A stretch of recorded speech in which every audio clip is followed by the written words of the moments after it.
What is up, everybody? This is Cody, aka DFS Prodigy. We're talking about Thursday Night Football.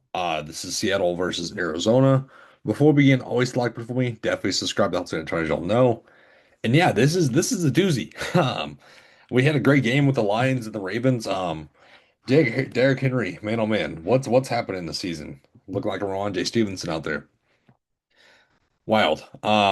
This is the new slate. We're moving on to Thursday. Mondays in the past, we have a two-game Monday night slate next week, which is really really bad. It's not great.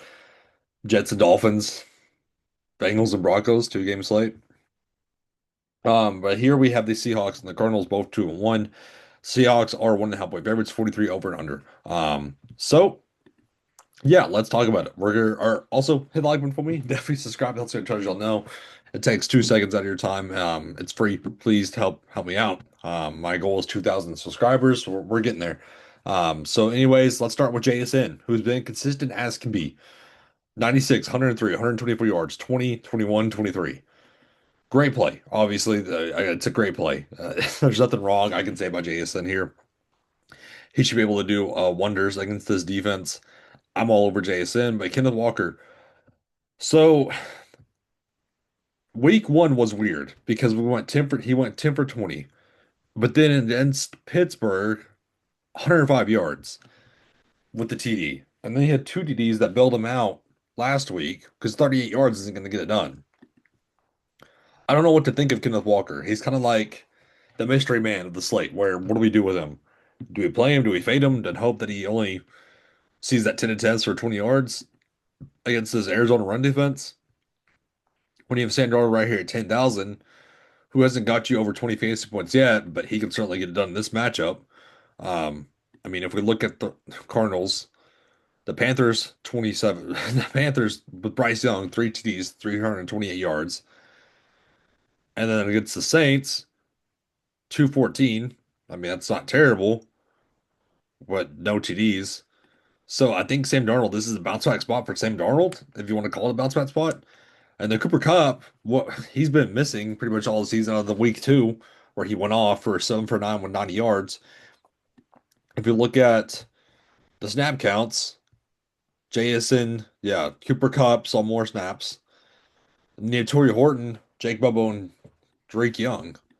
So actually, here, let's do position by position, so we're not getting confused. Let's go back up to running back. So just to circle back, Zach Charbonnet. So snap counts here. Oops, this is when he was out. So we saw George Holani and Jacardi Wright. But if Zach Charbonnet is in, which he should be, at 5'4", he can vulture these touchdowns like he did in week one at the goal line. So at 5'4", this is a David Montgomery, Jahmyr Gibbs situation. I don't really want to call it that though, but this is kind of what it's like. I don't trust George Holani at 2'4", no right at $400. Let's go to receiver. So we talked about Jason. I love him here. Cooper Kupp, 7,000. The price tag is interesting. We'll have to play around with it. Horton is the guy at 5'8", where he can get it done special teams, which he has. I mean, but I also like him as a receiver here, but the price tag's slowly going up. But you can get Jake Bobo for $1,000, who hasn't really seen much, hasn't seen a catch, obviously, but is seeing snaps.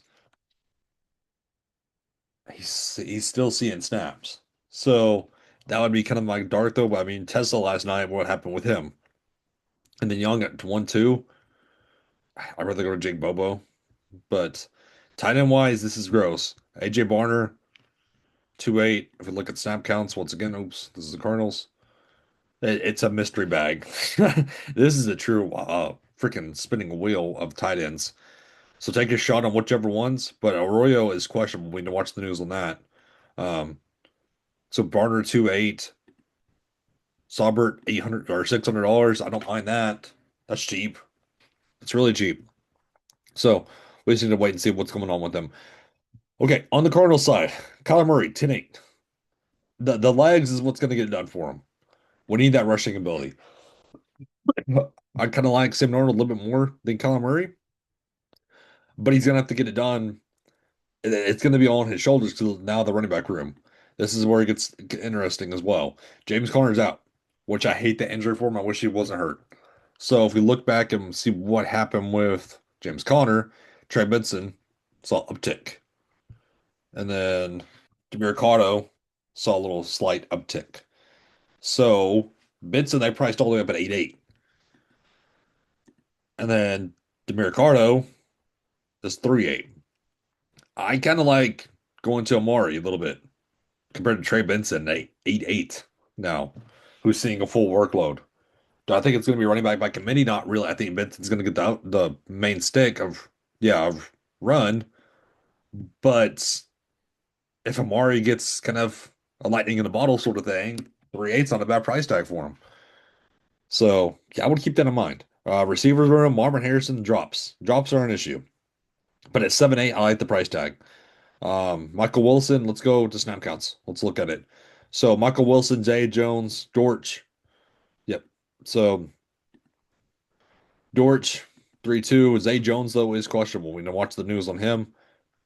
If he's not passing concussion protocol, Fioco's going to see the run, I think. Fioco,